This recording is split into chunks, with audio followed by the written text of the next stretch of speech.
Hey guys, welcome back to my YouTube channel. This is Sakshi. I'm first year professional MBBS student at ESIC Medical College Hyderabad. So guys, in this video आप देख सकते हैं thumbnail के अंदर कि आज मैं आपको बताऊंगी केमिस्ट्री के वो इंपॉर्टेंट टॉपिक्स जो आपको बिल्कुल भी छोड़ के नहीं जाने हैं.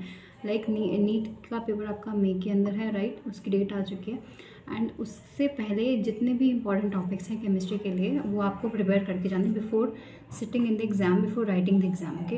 एंड मेरे पास रिक्वेस्ट भी आई थी कि बच्चों केमिस्ट्री के अंदर प्रॉब्लम हो रही है, तो इसलिए ये वीडियो बहुत इंपॉर्टेंट है उन बच्चों के लिए जिनको अभी नहीं पता केमिस्ट्री को कैसे डील करना है, उसमें कौन कौन से टॉपिक्स है, कौन कौन से ऐसे इंपॉर्टेंट क्वेश्चंस हैं जो आपको छोड़ के नहीं जाने at the last moment.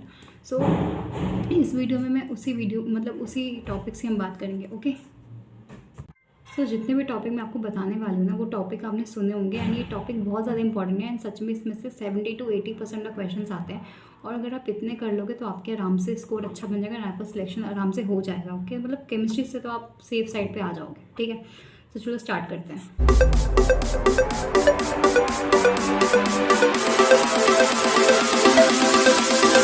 So guys, ये जो वीडियो ये पार्ट 1 वीडियो है जिसके अंदर हम कवर करेंगे क्लास 11th के इंपॉर्टेंट टॉपिक्स को केमिस्ट्री के. जो नेक्स्ट वीडियो आएगी पार्ट 2, उसमें हम कवर करेंगे क्लास 12th के इंपॉर्टेंट टॉपिक्स के. ओके. चलो. सो गाइज, ये है वो इंपॉर्टेंट टॉपिक्स क्लास 11th से जो आपको बिल्कुल भी छोड़ के नहीं जाने एट एनी कॉस्ट. आप सब कुछ छोड़ देना, बट ये जो टॉपिक्स है ना, I think it is almost 26 topics हैं जो आपको बिल्कुल भी छोड़ के नहीं जाने. ओके. मेरे पास टाइम नहीं था बिकॉज मेरे एग्ज़ाम्स हैं, इसलिए मैंने जस्ट पेपर पे ही लिख दिया. ठीक है. मैंने कोई पीपीटी वगैरह नहीं बनाई है, सो आप समझ लो जस्ट. ठीक है. क्योंकि काम का तो आपके लिए टॉपिक है, पीपीटी से आप क्या ही करोगे. ओके. सो स्टार्ट करते हैं. चैप्टर 1 आपको पता है टोटल हमारे कितने हैं, 15 चैप्टर हैं टोटल. ठीक है. जिसमें से मेनली मैंने ऑर्गेनिक को मैंने कवर नहीं करा बिकॉज वो मैं अलग वीडियो में बताऊँगी. यहाँ पे मेन जो है मेरा फोकस वो फिजिकल और इनऑर्गेनिक के ऊपर रहेगा. ठीक है. क्योंकि लोगों को उसमें प्रॉब्लम आती है. ऑर्गेनिक जो है मेरी वो मोस्टली एनसीईआरटी बेस्ड आती है, तो उसकी टेंशन आप मत लो. एनसीईआरटी की टेंशन आप अच्छे से कर लो, बहुत है. ठीक है. चलो आ जाओ, स्टार्ट करते हैं. सो सबसे पहला टॉपिक है स्टोइकियोमेट्रिक कैलकुलेशन, जिसमें लिमिटिंग रिएजेंट वाला होता है. एक सब्सटेंस देगा, दूसरा सब्सटेंस का पूछेगा, या फिर 2 सब्सटेंस देके तीसरे का पूछता है, तो वो इंपॉर्टेंट है, वो पढ़ लेना. ठीक है. नेक्स्ट है मेरा all terms and numericals with units. जितने भी आपने molarity, normality, molality, mole fraction, ये सारा जितना पढ़ा है उसकी यूनिट्स, उसके टेम्परेचर कौन सा चेंज होता है, कौन सा चेंज नहीं होता, वो सब पढ़ लेना. ठीक है. देन ईएम वेव्स का सीक्वेंस, जो हमने ईएम वेव्स पढ़ी है उनका सीक्वेंस, उन लेमडा अब मतलब कॉस्मिक से हम जब नीचे तक जाते रेडियो होते तो लेमडा इंक्रीज़ होगा, डिक्रीज़ होगा, न्यू में क्या चेंज आएगा, एंड उससे रिलेटेड कैलकुलेशन E=H वाले फॉर्मूले को यूज़ करके. ओके. देन है photo electric effect. Photo electric effect सबसे ज़्यादा इंपॉर्टेंट है, सबसे मोस्ट इंपॉर्टेंट क्वेश्चन है फोटो इलेक्ट्रिक इफेक्ट, जिसके अंदर आप फॉर्मूले यूज़ करते हो E0 है ना, ½ वाला ये formula. This is very important, इसको आप छोड़ के नहीं जाना. ठीक है. नेक्स्ट है डी ब्रॉगली लेमडा, जिसके अंदर लेमडा H/mv करते हैं. तो ये वाला क्वेश्चन, इस पे बेस्ड क्वेश्चन करके जाना. थ्योरी पढ़ो मत पढ़ो, क्वेश्चंस करके लगा के जाना. देन है रेडबर्ग्स फॉर्मूला, अनसर्टेनिटी प्रिंसिपल. ठीक है. अनसर्टेनिटी उसकी स्टेटमेंट, उसकी कंडीशन अनसर्टेनिटी की. फिर लॉज, जितने भी लॉज है, कौन कौन से लॉज है, पॉल एक्सक्लूशन है, हुन्स रूल है ना, ऑफ वर्ब प्रिंसिपल है. तो ये सारे जितने भी हैं वो सारे लॉज पढ़ के जाना बिकॉज स्टेटमेंट में आएगा. फिर आते हैं क्वांटम नंबर जो आपने 4 पढ़े हैं. ठीक है. NL मैं लिख देती हूँ NL, MN और MS. ठीक है. स्पिन वाला, ये सारे हैं. ठीक है. फिर जितने भी ट्रेंड्स हैं, एक सेकंड, ये मेरा 8 नंबर होगा. जितने भी देखो पीरियोडिक क्लासिफिकेशन में जितने भी मेरे ट्रेंड्स हैं ना, related to ionisation, effective nuclear charge, electron gain therapy, atomic radius, electronegativity, ये सारा including metallic nature, non metallic nature, वो सारा पढ़ के जाना. एक्सेप्शन के साथ कोई लॉ वगैरह पढ़ने की ज़रूरत नहीं है, कोई ट्राइड वाइड कुछ नहीं आता, बहुत कम होता है, बट आप इंपॉर्टेंट टॉपिक पढ़ के जाओ. ये फालतू चीज़ पे टाइम वेस्ट मत करना. ठीक है.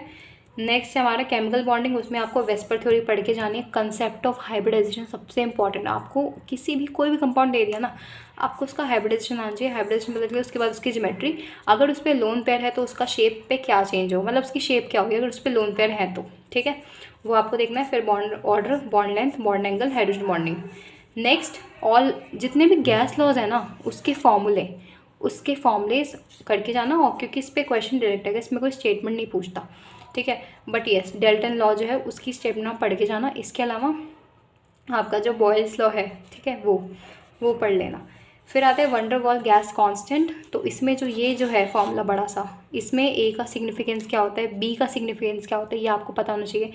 इस फॉर्मूले को यूज़ जब हम ये फॉर्मूला जो होता है हाई प्रेशर पे ये फॉर्मूला कैसे चेंज करता है, लो प्रेशर पे कैसे चेंज करता है, वो सारी कंडीशंस आपको आनी चाहिए, ठीक है। फिर है work in reversible and irreversible process में वर्क का फॉर्मूला क्या होता है, कैसे यूज़ करते हैं उसको, वो आपको पता होना चाहिए। नेक्स्ट है मेरा डेंसिटी का कंसेप्ट। डेंसिटी कंसेप्ट में आपको पढ़ा होगा, रो का फॉर्मूला आपने पढ़ा होगा, ठीक है। वो आप इसी का हो गया, ये इसका हो गया, ठीक है। तो ये आप देख लेना। डेंसिटी के फॉर्मूले पे डायरेक्ट क्वेश्चन आते हैं, बच्चों को पता ही नहीं होता what is the relation between density and the molar mass, ठीक है। तो वो आपको आना चाहिए। नेक्स्ट हम चलते हैं Gibbs free energy entropy formula. सबको गिब्स फ्री एनर्जी सबसे इंपॉर्टेंट है, इसके 2 फॉर्मूले हैं। एंट्रोपी का भी 2 फॉर्मूला है, आपको बुक में खोलेंगे आपको दिख जाएगा। सॉरी, एंट्रोपी का एक ही है, इसके 2 हैं। इन पे बेस्ड क्वेश्चन आपको लगा के जाने हैं। एंड आपको पता होना चाहिए कि जो एंट्रोपी होती है मेरी अनअवेलेबल वर्क होती है, और गिब्स क्या होता है, अवेलेबल वर्क होता है सिस्टम का। देन इक्विलिब्रियम में बफर इंपॉर्टेंट है, लीच एटलिस्ट प्रिंसिपल वो इंपॉर्टेंट है, कंसंट्रेशन, टेम्परेचर, ये सारा कैसे चेंज करता है इक्विलिब्रियम वो। नेक्स्ट फैक्टर इक्विलिब्रियम, क्या अभी जो मैंने नाम लिया वो सारे कैसे अफेक्ट करते हैं इक्विलिब्रियम को, वो। देन केसी क्यूसी रिएक्शन क्वेश्चन, वो क्या कैसे चेंज करता है, देन केसी, ठीक है। तो ये सारे टॉपिक्स हो गए हमारे अभी तक के इक्विलिब्रियम पे। ओके, नेक्स्ट चलते हैं। इक्विलिब्रियम में और भी इंपॉर्टेंट टॉपिक है, लाइक मेरा है कॉमन एंड इफेक्ट, सबसे इंपॉर्टेंट, ठीक है। इससे भी ज़्यादा इंपॉर्टेंट है ये सॉल्वेटिव प्रोडक्ट, सबसे मतलब इक्विलिब्रियम में कुछ मत पढ़ो, अगर सॉल्वेटिव प्रोडक्ट पढ़ के जाओगे हमेशा क्वेश्चन आता है, तो ये तो आप किसी भी कीमत पे इसको मत छोड़ना, ठीक है, बहुत इंपॉर्टेंट है। देन एसिड बेस हाइड्रोलिसिस, इन सब के फॉर्मूले हैं, सीधे फॉर्मूले हैं इन दोनों के, और जो पीछे बताया बफर, ठीक है। तो इन तीनों के डायरेक्ट फॉर्मूले हैं, बिल्कुल डायरेक्ट फॉर्मूला, उसको याद करके रट के जाना, एंड क्वेश्चन आएगा, मतलब आएगा तो फॉर्मूला भी आ जाएगा, वरना तो यही आएगा सॉल्वेटिव प्रोडक्ट, ठीक है। नेक्स्ट रिडॉक्स में अपना बैलेंसिंग करके जाना। हाइड्रोजन के अंदर H2O2 हाइड्रोजन पेरोक्साइड, हाइड्राइड जो है मेरी तीनों आइसोटोप्स ऑफ हाइड्रोजन, ठीक है। उन सबके क्या कहते हैं, क्या सिमिलरिटीज़ हैं, क्या क्या डिफरेंसेस हैं, वो सारा आइसोटोप्स के अंदर। देन एस ब्लॉक में नेक्स्ट हम चलते हैं एस ब्लॉक पे। तो एस ब्लॉक के अंदर ऑक्साइड्स, हाइड्रोक्साइड, नाइट्रेट, सल्फेट्स जितने भी हैं ना, सबके मतलब सॉल्युबिलिटी क्या होती है, क्या कैसे डिफर करती है। इसके अलावा इसके अंदर एक और टॉपिक है इंपॉर्टेंट, मुझे अभी याद आया, मोबिलिटी का, ठीक है। लैटिस एंथैल्पी वगैरह है वो सब, तो वो सब एक एक मतलब पढ़ लेना, ठीक है। लैटिस एंथैल्पी पढ़ लेना, एंड आयनिक मोबिलिटी वाला है वो पढ़ लेना, ठीक है। तो ये सब आप पढ़ के जाना, बिकॉज अगर आपको कंसेप्ट नहीं पता होगा ना कि what is a concept between hydration enthalpy, yes hydration enthalpy, lattice enthalpy, इनका क्या होता है कंसेप्ट, तो आप जो सीक्वेंस में अरेंज करने को आता है यार वो नहीं कर पाओगे, ठीक है। मैं लिटरली बता रही हूँ, वो नहीं होगा आपसे, तो आप इसको पढ़ लेना, ठीक है, मत छोड़ना। नेक्स्ट BCl2 वेरी इंपॉर्टेंट, इसका structure in gaseous solid vapour form, मतलब ये तीनों में आप इसका पढ़ लेना, ये आया था नीट 2021 में, ठीक है, तो पढ़ लेना। COO सॉरी, ये कैल्शियम हाइड्रोक्साइड इंपॉर्टेंट है, पढ़ लेना, इसकी बहुत सारी रिएक्शन दे रखी है बुक में, और स्लेक लाइम है, स्लेकिंग ऑफ लाइम है, मतलब टर्म्स दिए हैं, तो कन्फ्यूजन हो सकती है, और ये नीट में मतलब स्टेटमेंट में आ सकता है, कन्फ्यूज आप हो सकते हो, तो पढ़ लेना। Next anomalous property of lithium, beryllium की एनॉमलस प्रॉपर्टी एंड उसकी similarities with Mg and Al, ठीक है। आपने डायगोनल रिलेशनशिप पढ़ा होगा, तो क्या सिमिलैरिटीज़ हैं, क्या एनॉमलस प्रॉपर्टीज़ हैं, ये अपने ग्रुप 1 में आता है यानी ग्रुप 2 में आता है, तो दोनों कैसे डिफर कर रहे हैं अपनी फर्दर जो बाकी के जो इनके एलिमेंट्स हैं उनसे। नेक्स्ट है borax, boric acid, diamond and graphite, P block group 14 group 13, तो ये 4 कंपाउंड आप छोड़ के मत जाना, इनकी प्रॉपर्टीज़, इनसे रिलेटेड जितने भी एप्लीकेशंस है वो सारे पढ़ के जाना। Next inert pair effect, very important, क्यों Pb+2 ज़्यादा स्टेबल है एज कम्पेयर टू Pb+4, क्यों Sn+4 is more stable then Sn+2, इसका आपको रीज़न पता होना चाहिए, तो ये तो यार इंपॉर्टेंट है, ये आता ही है। नेक्स्ट SiO2 एंड जियोलाइट्स, ठीक है, SiO2 एंड जियोलाइट्स, ये भी आप पढ़ लेना, वेरी इंपॉर्टेंट, ठीक है। सो गाइज ये सारे टॉपिक्स थे जो आपको करके जाने हैं, आपको नहीं छोड़ने हैं एट एनी कॉस्ट, ओके। इतना करो, 11th में इतना करके जाओ, आपका डेफिनेटली आपके अच्छे स्कोर आएंगे, ये मैं 11th के लिए बोल रही हूँ। 12th में और भी टॉपिक्स हैं, ठीक है, वो हम नेक्स्ट वीडियो में डिस्कस करेंगे।